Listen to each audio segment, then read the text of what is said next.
Assalamualaikum warahmatullahi wabarakatuh. Salam sejahtera bagi kita semua. Perkenalkan, saya Vivi Elora, dosen tetap pada Fakultas Hukum Universitas Langlang Buana Bandung. Video ini merupakan bagian dari pernyataan diri dalam unjuk kerja Tridharma Perguruan Tinggi untuk sertifikasi dosen tahun 2026, khususnya dalam aspek pengajaran. Pada kesempatan kali ini, saya akan menjelaskan secara singkat mengenai mata kuliah yang saya ampu, yaitu Hukum Perdata. Mata kuliah ini dirancang untuk membekali mahasiswa agar mampu menguasai ilmu pengetahuan hukum sebagai landasan dalam menghadapi masalah hukum dan mampu menerapkan pemikiran logis, kritis, sistematis, dan inovatif dengan tetap memperhatikan dan menerapkan nilai humaniora. Mata kuliah ini merupakan mata kuliah wajib bagi mahasiswa semester 2 dengan bobot 3 SKS dan menggunakan pendekatan discovery learning, di mana mahasiswa didorong untuk belajar secara aktif dengan cara menemukan sendiri konsep, prinsip, atau pemecahan masalah melalui eksplorasi secara langsung. Mata kuliah ini memiliki beberapa pokok bahasan, di antaranya membahas mengenai ruang lingkup hukum perdata, sejarah berlakunya hukum perdata di Indonesia, sistematika hukum perdata, kemudian kajian tentang subjek hukum, kajian tentang hukum perkawinan, serta pembahasan mengenai hukum benda dan hak kebendaan. Bobot penilaian yang kami berikan pada mata kuliah ini adalah 40% pada ujian akhir semester, 30% pada ujian tengah semester, 20% pada tugas, dan 10% pada kehadiran dan keaktifan mahasiswa. Metode pembelajaran yang kami laksanakan adalah dengan cara blended learning, yaitu kombinasi antara pertemuan tatap muka dan diskusi secara daring. Selanjutnya, Anda akan menyaksikan cuplikan proses pembelajaran saya bersama mahasiswa di kelas yang membahas mengenai hak kebendaan. Pada sesi ini, mahasiswa akan belajar mengenai hukum benda, sistem hukum benda, penggolongan hukum benda, dan asas umum dalam hukum kebendaan. Selamat menyaksikan. Oke. Bismillahirrahmanirrahim. Assalamualaikum warahmatullahi wabarakatuh. Waalaikumsalam warahmatullahi wabarakatuh. Oke, selamat pagi semuanya. Hari ini kita pertemuan terakhir ya di mata kuliah Hukum Perdata di semester 2 ini. Pertemuan menjelang UAS ya, atau ujian akhir semester. Materi kita hari ini akan membahas tentang hak kebendaan. Ada yang sudah pernah membaca atau sudah tahu apa sih yang dimaksud dengan hak kebendaan? Ya, silakan. Ada yang tahu tentang apa sih yang dimaksud dengan hak kebendaan? Hak mutlak seseorang atas suatu barang yang memberikan kekuasaan langsung dan bisa dipertahankan. Oke, boleh. Ada lagi? Yang lain? Pernah tahu nggak? Benda punya benda? Mana benda? HP, benda, pulpen, ya, topi, tas, itu. Nah, kalau hak kebendaan itu apa? Hak mutlak, coba baca lagi, ya. Memberikan kekuasaan. Maksudnya apa? Ada pengertian hak mutlak. Maksudnya seperti apa? Terhadap siapapun, ya. Oke. Pemegang hak dapat menguasai, ya, menggunakan, menikmati dengan ketentuan hukum. Misalnya, Anda punya HP? Punya. HP punya siapa? Fauzan. Fauzan. Dinikmati? Ya. Kemudian kalau mau dialihkan, mau dijual? Boleh nggak? Boleh. Ya. Nah, ketika HP ini diambil oleh Radit Fikri, ya, apakah diperkenankan? Kalau tanpa hak, tiba-tiba diambil, Fauzan akan mempertahankan tidak? Mempertahankan apa yang menjadi hak dia. Kok dipakai oleh Radit? Ya, mempertahankan haknya. Ya, kemudian menikmati, menguasai. Dalam penguasaan, HP-nya disimpan, dimasukkan ke dalam tas, ya. Tiba-tiba pindah ke tasnya, ya. Akan protes nggak? Atau diam saja? Protes. Nah, itu dalam rangka mempertahankan apa yang menjadi haknya. Ya, kecuali kalau memang niatnya akan mengalihkan. Misalnya mau menjual, ya udah deh buat kamu, atau saya butuh uang nih. Ya, tolonglah ini HP-nya dipegang aja sama kamu kasih uang saya, nanti saya kembalikan. Boleh nggak? Boleh. Ya, tapi kalau yang mengalihkannya, Neng Via, boleh nggak? HP-nya punya Fauzan, tiba-tiba yang jualnya Neng Via, boleh nggak? Nah, itu kan yang terjadi sekarang ya, kalau di tanah ya. Ya, benar nggak? Minggu ini kita akan membahas bagaimana seseorang memiliki hak kebendaan atas suatu benda, ya. Maka kita harus mengenal apa saja sih yang menjadi karakteristik dari hak kebendaan ini, ya. Nah, hak kebendaan ini bersifat absolut, mutlak. Tadi sudah dikatakan bahwa hak itu mutlak, hak kebendaan itu mutlak. Artinya hak tersebut harus dihormati oleh orang lain. Ya, itu hak absolut, melekat pada pemiliknya. Tapi tahu dari mana barang itu punya Fauzan? Karena ada sifat-sifat yang harus dipahami tentang hak kebendaan, bahwa hak tersebut melekat. Mengapa HP itu yang dipegang oleh Fauzan dikatakan milik Fauzan meskipun tidak ada namanya, ya. Nah, maka ada sifat-sifat yang harus dipahami, ya. Nah, maka kita belajarlah tentang ciri hak kebendaan.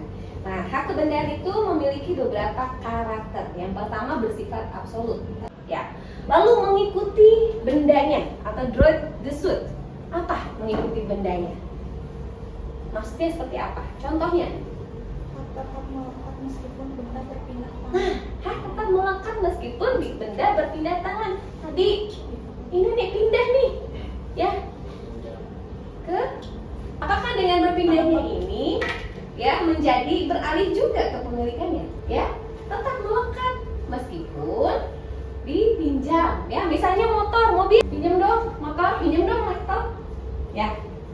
Nah, apakah dia akan beralih dengan beralihnya si benda tersebut menjadi milik yang menguasainya pada saat itu? Kata ibu tadi menguasai, boleh kalau menguasai bendanya. Droit de suite, ya.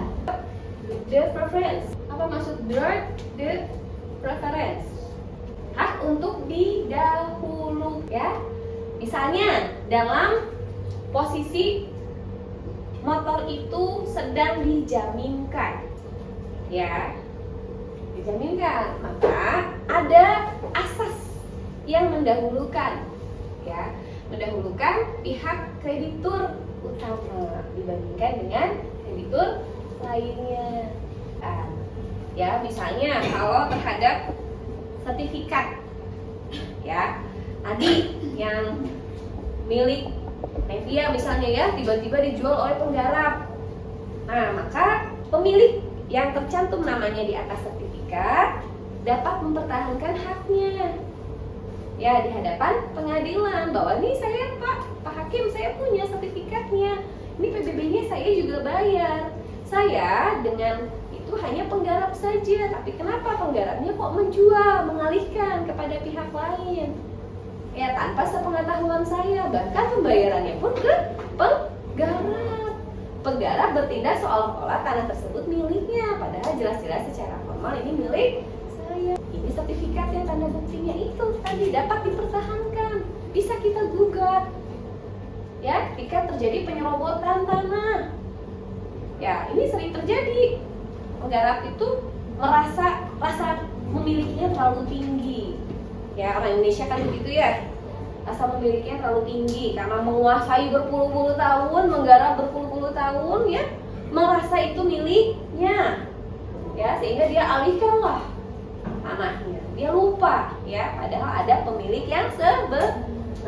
Nah, hak kebendaan inilah yang bisa dikedepankan, maka pemilik yang sebenarnya itu bisa mengajukan gugatan ke pengadilan, ya.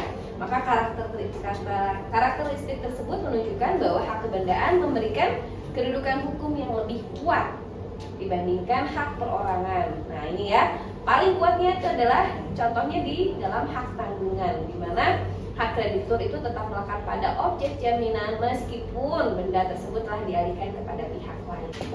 Nah lalu apa saja asas-asas dari hak kebendaan ya? Ada asas absolut. Apa asas absolut? Mutlak. Apa asas mutlak teh?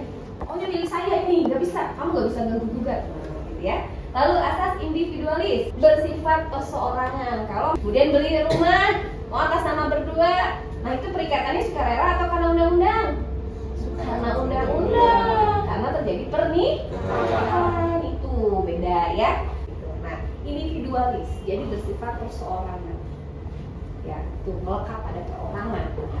Tuh kalau yang belinya hak badan hukum bagaimana? Perusahaan perorangan atau PT perorangan boleh nggak? Memang berbadan hukum? Yang dikatakan subjek hukum badan usaha atau badan hukum? Ingat ya. Jadi hanya badan hukum saja, bukan CV. CV kan bukan badan hukum. Jadi tidak. Tapi boleh bu, bisa itu beli, bisa. Tapi tercantumnya atas nama para peseronya. Ya misalnya CV-nya atas nama berdua, ya. Nanti di sertifikat munculnya atas nama berdua, bukan atas nama CV. Beda dengan badan hukum. Ya, misalnya PT-nya PT Maju Terus atau Untung Melulu misalnya ya. Nanti yang di dalam sertifikat tercatat di dalam sertifikat atas nama PT Untung Melulu ya. Lalu asas totalitas, apa maksudnya? Prinsip hukum yang menyatakan bahwa hak milik atas suatu benda hanya dapat diletakkan pada keseluruhan benda tersebut. Ya.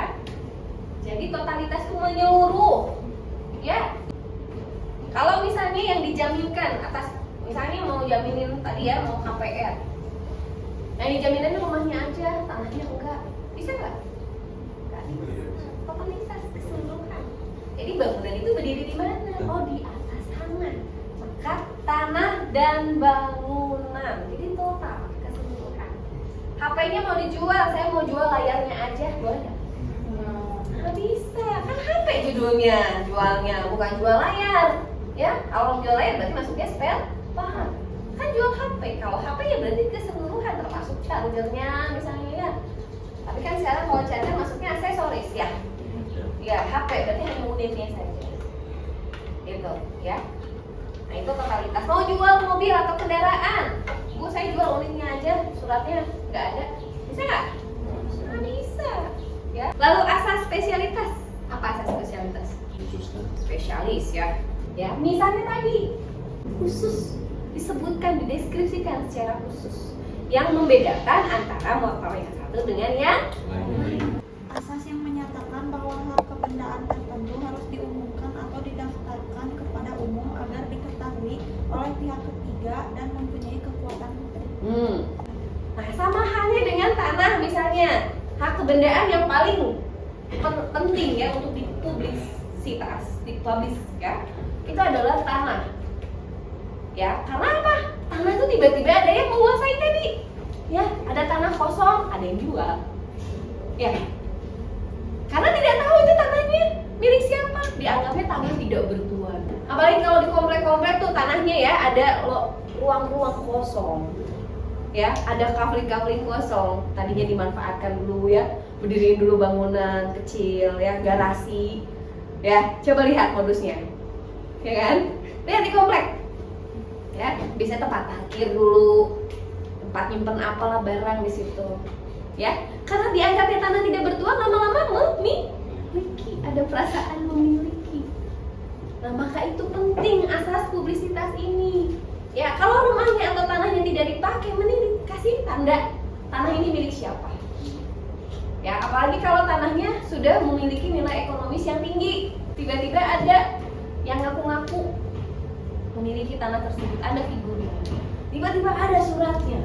Itu kan gitu cara kerja mafia tanah. Ya, maka penting asas publisitas. Nah, termasuk di dalamnya adalah pengumuman dengan cara memiliki sertifikat. Itu salah satu memenuhi asas publisitas. Ya, jadi begitu ada sertifikat, oh itu berarti sudah punya SIM. Itu punya SIM. Ya, itu dasar kepemilikan yang jelas, yang tegas. Apa asas Prioritas. Adalah asas yang menyatakan bahwa hak yang lahir atau didaftarkan lebih dahulu mempunyai kedudukan yang didahulukan dibanding hak yang lahir atau didaftarkan kemudian atas benda yang sama. Ya, itu misalnya manakala terjadi sertifikat ganti ya, biasanya diprioritaskan mana yang lahir terlebih dahulu, mana yang lebih tua sertifikatnya. Kalau dianalogikan anak pertama dapat kesempatan terlebih dahulu, ya, karena duluan dia, ya. Makanya kenapa kakak itu jadi lebih galak pada adiknya, lebih punya power. Nah, ada asas prioritas. Iya. Nah, sama halnya dalam sertifikat tadi ya. Lalu asas draft the suit tadi sudah ya, sama draft the preference ya, sudah. Oke, data coba buka pasal 507 KUH Perdata. Bunyinya apa?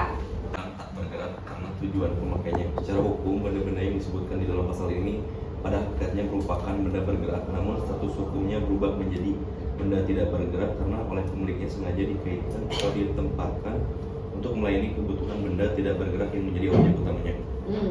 Hak milik yang bersifat penuh, ya, milik Fauzan ya, milik Fauzan penuh. Kemudian bisa diwariskan, ya, bisa diwariskan, diberikan kepada keturunannya, ya. Kemudian dapat dialihkan kepada pihak lain dan mendapat perlindungan hukum, ya. Nah, ini hak milik atas tanah. Nanti diatur lebih lanjut di dalam UUP ya, tapi di dalam KUH Perdata sudah diatur. Tadinya itu hak kebendaan yang termasuk mengatur benda bergerak ya. Kemudian dijadikan dasar ya untuk penguasaan benda tidak bergerak yang kemudian diatur lebih lanjut di dalam UU-PA ya.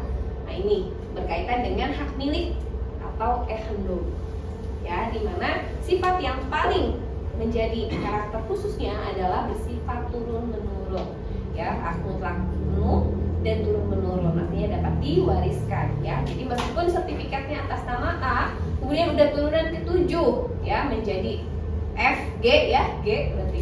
Nah, itu bisa diwariskan ya, meskipun si A-nya udah nggak tahu di mana. Itu perolehannya pada zaman sebelum kemerdekaan misalnya begitu ya. Nah, itu turun-temurun ya. Nah, lalu cara memperoleh hak milik itu di 584. Coba lihat. Tidak dapat diperoleh selain dengan pengambilan untuk dimiliki dengan perlekatan, dengan lewat waktu, dengan pewarisan, baik menurut undang-undang maupun menurut surat wasiat, dan dengan penunjukan atau penyerahan berdasarkan suatu peristiwa perdata untuk pemindahan hak milik yang dilakukan oleh orang yang berhak untuk berbuat terhadap barang itu. Ya, yang pertama pengakuan okupasi. Ini tanah saya. Ya, kemudian baru dibuktikan dengan suratnya ya. Lalu daluarsa, misalnya tanahnya tadinya statusnya hak guna usaha atau hak guna bangunan. Kemudian daluarsa. Berarti masuknya jadi jatuhnya kemana? Ke tanah negara. Jadi dimilikilah kembali oleh negara dengan berakhirnya jangka waktu. Daluarsa. Ya, lalu pewarisan tadi ya. A turun waris ke B karena A-nya meninggal, maka berdasarkan undang-undang itu turun berdasarkan waris ya. Terhitung sejak kapan warisnya? Terhitung sejak didaftarkan. Misalnya warisnya orang tuanya meninggalnya tahun 2020 ya, sertifikatnya masih atas nama orang tua dong ya, baru didaftarkan 2026, maka terhitung sejak 2026 lah terjadi peralihan karena waris. Loh kan Bu, warisnya sudah meninggalnya, bapaknya sudah meninggalnya tahun 2020. Kenapa baru dicatatkannya di 2026 kemudian dihitungnya 2026? Karena tadi asas publisitas. Ya, kan baru didaftarkan. Ya. Sehingga baru tercatat atas nama warisnya baru 2026. Tuh. Tapi turun warisnya sudah terjadi sejak 2020, pewaris meninggal. Kemudian penyerahan. Nah, penyerahan leveling karena jual beli tadi ya, karena hibah ya, karena apalagi tukar menukar ya, itu ada terjadi peralihan ya, penyerahan secara sukarela ya. Lalu berdasarkan ketentuan undang-undang ya, misalnya terjadi karena tadi perkawinan ya, terus perceraian, nanti bisa dibuat APHB itu kan terjadi juga karena undang-undang ya. Ini ya di bahasa satu nih penyerahan. Nah, penyerahan atau wavering ini bisa dilakukan penyerahan secara nyata. Tadi misalnya HP Fauzan serahkan ke Fikri, penyerahan secara nyata nih saya kasih ya, berpindah lah, hak kebendaannya pun berpindah ya. Lalu kalau benda tidak bergerak, rumah misalnya tadi ya jual beli hibah ya, itu juga ya. Misalnya dia punya hak tagih ya, dijual hak tagihnya. Piutang itu kan hak tagih ya, bukan hutang ya. Piutang itu hak tagih. Hak tagihan misalnya ke Fikri, nah hak tagih Fikri itu, Fikri pinjam ke aku 500.000 ya, berarti dia punya piutang ya, Fikri punya hutang, gitu kan? Debiturnya Fikri, krediturnya dia. Kreditur memiliki piutang, debitur memiliki hutang. Nah, sementara krediturnya butuh uang ya, pianya butuh uang, mau bayaran mau uas, ini mau tuh nggak bisa balikin uangnya. Piutang saya ke Fikri, saya jual deh 400 deh, kamu 400 aja ke aku, tapi nanti kamu lagi ke Fikrinya tetap 500. Oh ya udah deh, nggak apa-apa deh, oke, kasihlah sama Fandi ke Via, nih saya kasih 400.000. Nah nanti jadi hubungannya Fandi tinggal lagi ke Fikri, nah itu cesi namanya ya. Nah tadi cesi perpindahan. Ah nggak mau 400 mah rugi, setengah dong, 50% ya, 2,5 aja. Ini saya cuma punya uang 2,5. Udah deh butuh ya, udah uang aja. Tapi tetap nagihnya mah 500, karena kan utangnya 500. Kan hubungan hukumnya cuma kreditur dengan kreditur kan, kreditur 1, kreditur 2, debiturnya mah nggak tahu, komitmennya nggak tahu gitu, itu kan di belakang. Nah nanti setelah terjadi sesi, Fandi bisa nagih ke Fikri, malah 500.000. Nih saya udah cesiin gitu. Lalu piutang atas tunjuk, sama ini juga ya, cuman saya tunjuk nih kamu sebagai sesor saya ya, cuman dia tunjuk, jadi bukan melalui lelang mekanisme. Lalu piutang atas pengganti ya, endorsement, sama juga ini juga ya, jadi ditunjuk untuk menggantikan saya. Biasanya tidak ada transaksi kalau itu ya. Nah sedangkan untuk benda tidak bergerak tadi ya, akta autentik dan pendaftaran. Jadi tidak hanya dengan pembuatan akta jual belinya saja sudah selesai, tidak. Ingat ada asas publisitas, maka dia harus didaftarkan. Tadi sama, terjadi warisnya sudah 2020, tapi karena belum didaftarkan dia belum memenuhi asas publisitas. Jadi harus didaftarkan terlebih dahulu, barulah dia sah sebagai pemegang hak berdasarkan waris ya. Nah dengan demikian suatu perjanjian jual beli belum otomatis mengalihkan hak milik apabila belum dilakukan penyerahan sesuai dengan ketentuan yang berlaku. Misalnya bapak ibu nanti di rumah lihat ya, punya sertifikat, sudah akte jual beli belum, sudah balik nama belum, nanti dilihat ya, oh bu ternyata sudah PPJB. Nah kalau perjanjian jual beli itu belum merupakan akta pengalihan hak, tapi baru perjanjian, maka dia tunduk pada hukum perikatan ya, karena sifatnya baru perjanjian. Sedangkan kalau akta jual beli itu sudah penyerahan, akta peralihan ya, jadi berbeda ya antara PPJB dengan jual beli, akta jual beli ya. Oke, kemudian hak besit diatur di dalam pasal 529 dan sampai dengan 569. Coba buka 529-nya. Jadi besit itu adalah penguasaannya. Ya, orang yang disebut besitan. Ya, orang yang menguasai. Ya. Nah, kemudian apa fungsi dari besit? Itu tadi memberikan perlindungan hukum terhadap penguasaan benda, menjadi dasar pembuktian awal kepemilikan, ya, terus kemudian dapat berkembang menjadi hak milik ya melalui daluarsa apabila memenuhi syarat yang ditentukan oleh undang-undang ya. Nah ada juga hak kebendaan yang memberikan kenikmatan. Nah hak kebendaan yang memberikan kenikmatan ini memberikan kewenangan kepada seseorang untuk menggunakan atau menikmati manfaat tanpa harus menjadi pemiliknya. Tadi penggarap ya, jadi sudah menikmati dia. Atau terhadap rumah-rumah Belanda dia sudah ada izin tinggal, nah itu dia hak menikmati, boleh dia tinggal di situ, tapi izin tinggal, tapi bukan sebagai pemilik. Ya, nah maka ada beberapa hak yang diatur, yaitu hak memungut hasil, misalnya dalam hal dia mengelola hutan, ya hutan sawit, ya, atau perkebunan. Nah dia boleh memungut hasilnya boleh, ya. Lalu hak pakai, ya tadi ya untuk yang rumah-rumah Belanda, ya itu ada hak pakai. Lalu hak mendiami, nah ini juga izin tinggal, ya. Lalu hak pekarangan terhadap pekarangan halaman, nah, itu boleh dimanfaatkan, tapi bukan jadi pemilik. Ya. Dan terakhir hak-hak obstal ya, atau hak-hak yang diatur di dalam undang-undang. Nah ini memberikan manfaat ekonomi dan penggunaan atas suatu benda, tapi tidak mengalihkan hak milik terhadap pemegang. Ya. Nah misalnya terhadap fungsi sosial ya, terhadap tanah-tanah yang terlantar itu boleh sebetulnya dimanfaatkan. Dimanfaatkan boleh, tapi tidak jadi pemiliknya. Ya biasanya RPH yang suka dimanfaatin ya, ruang-ruang terbuka hijau, ada lapangan itu ya. Ada juga hak kebendaan yang memberikan jaminan. Apa gadai? Gadai itu apa? Sering kan kita lihat tuh pegadaian. Nah, Raja Gadai, sekarang ada ya selesainya. Apa sih gadai? Apa coba gadai? Udah pernah belum gadai? Udah. Terus gimana coba prakteknya?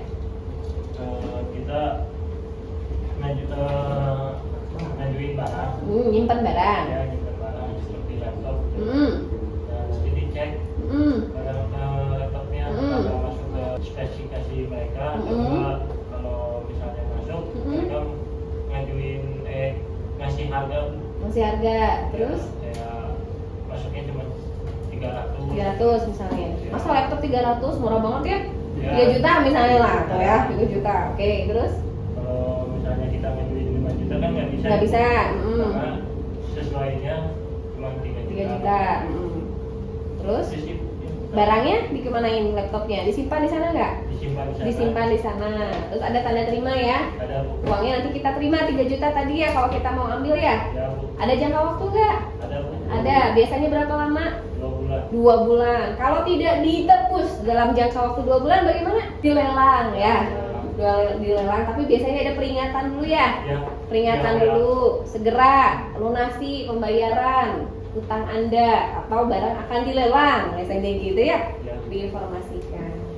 Ya, itu konsep gadai. Jadi gadai adalah ikatan ya antara debitur dan kreditur ya, di mana barang atau objek jaminannya itu disimpan di krediturnya, di gadainya.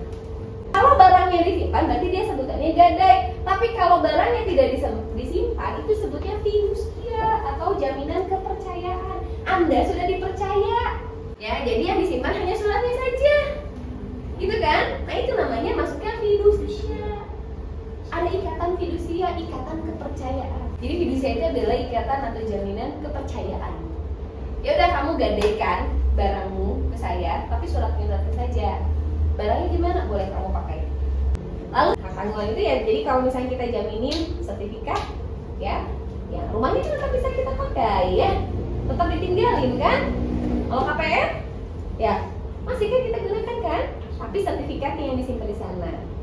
Dipasanglah hak tanggungan. Nah, perbandingan dari hak kebendaan ya antara hak ehendom. Ini ehendom itu memiliki kepemilikan penuh. Kemudian bezit itu adalah penguasaannya.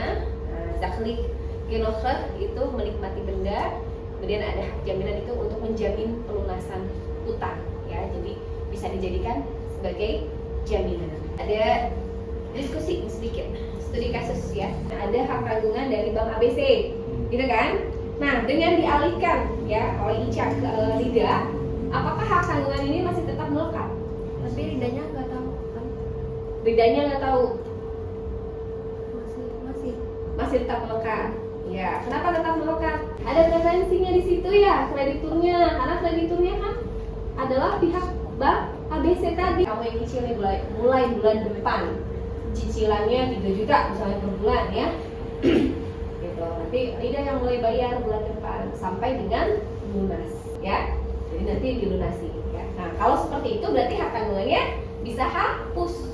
Asas apa saja kira-kira yang masih berlaku dengan terjadinya jual beli dan pinjaman ini kepada bank.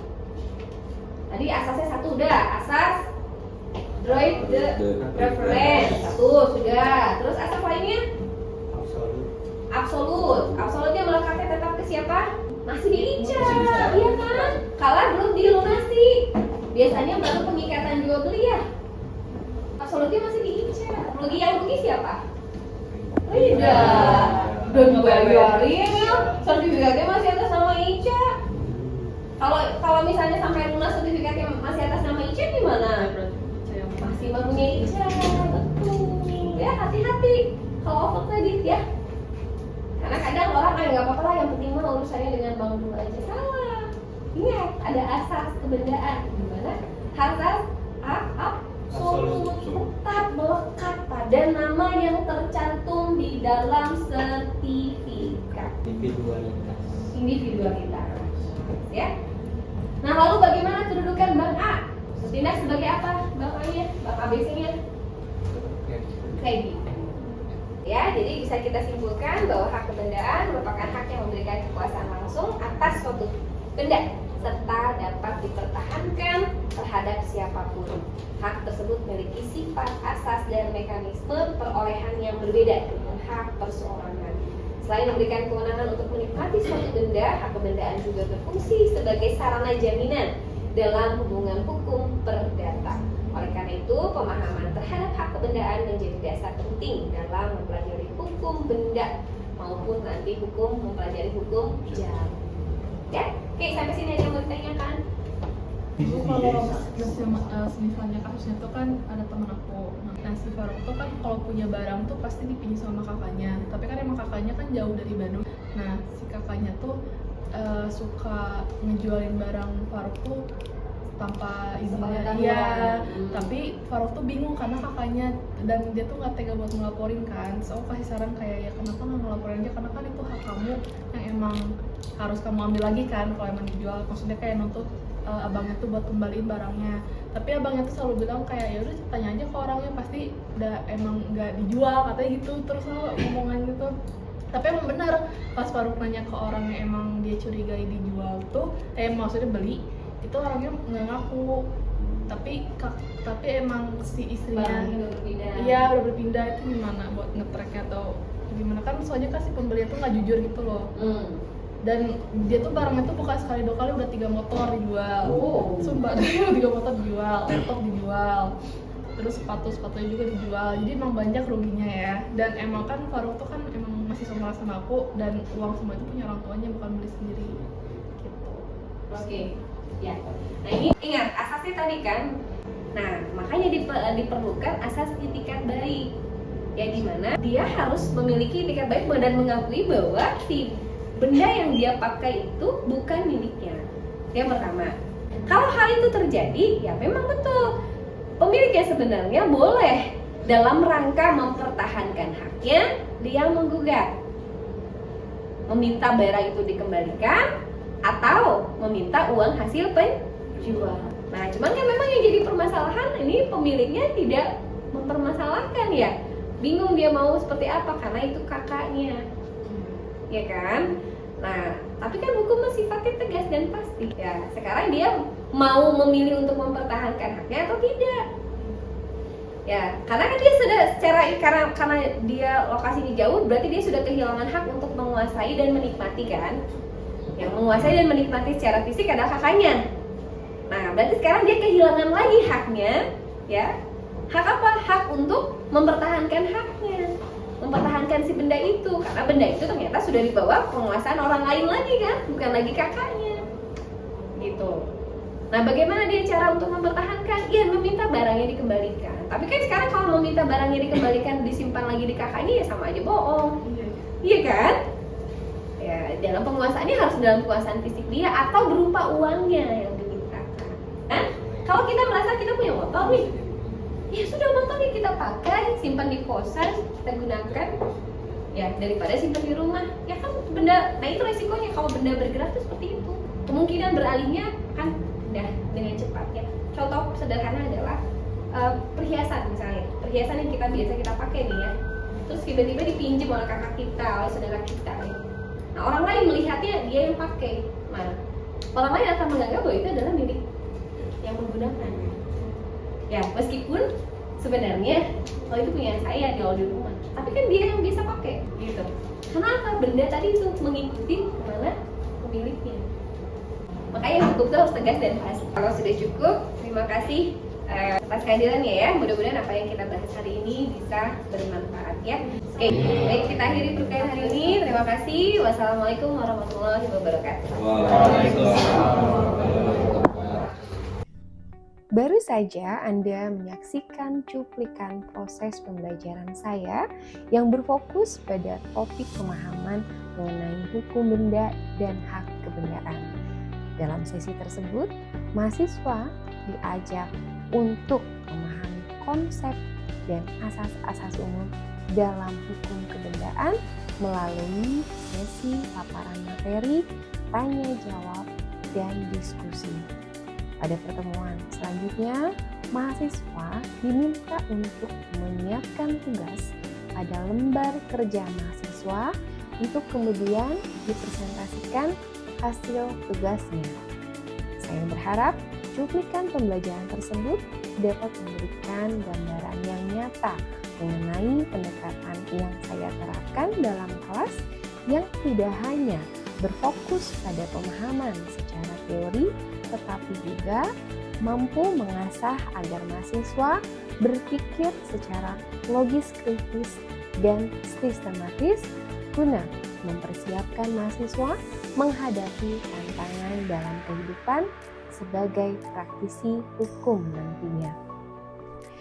Terima kasih saya sampaikan kepada Kemendikti-Saintek melalui Direktorat Jenderal Pendidikan Tinggi LLDikti 4 wilayah Jawa Barat dan Banten serta seluruh tim sertifikasi dosen 2026 atas kesempatan dan dukungannya. Kemudian saya juga ucapkan terima kasih kepada pimpinan Universitas Langlang Buana, seluruh rekan dosen, dan juga seluruh mahasiswa yang telah berkontribusi dalam proses pembelajaran ini. Demikian yang dapat saya sampaikan, semoga bermanfaat dan dapat menjadi bagian dari upaya peningkatan kualitas pendidikan perguruan tinggi di Indonesia. Assalamualaikum warahmatullahi wabarakatuh. Salam sejahtera. Terima kasih.